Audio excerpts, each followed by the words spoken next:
In November of 2022, GEEARS hosted early educators, school readiness and transition experts, members of the Georgia Department of Early Care and Learning, and representatives from 7 different school districts for the preschool to 3rd grade bus tour.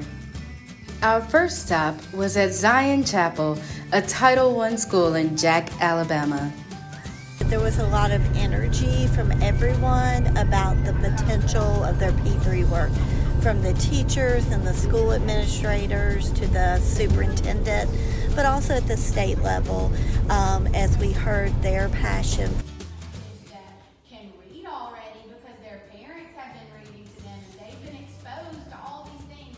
That is so rewarding to know that you are helping every single child in the classroom, no matter their background. There wasn't a dry eye in the auditorium as a group of teachers told stories about the transformation P3 efforts have brought to their classrooms. They described the social emotional development facilitated by P3 principals, noting that their students have learned to resolve conflict, confidently challenge themselves, and combine play with learning. Whether students are ahead of their academic targets or delayed, the teachers told us, P3 works for all. The students are moving around very freely from one activity to the other, just exploring and asking questions and answering questions. So there's a lot of learning going on here. Not your typical school environment.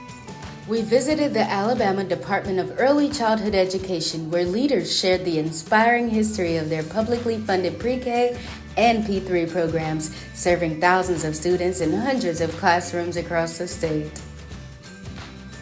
The next morning, we drove north to Boaz Elementary, where play-based learning is the name of the game in pre-K and beyond.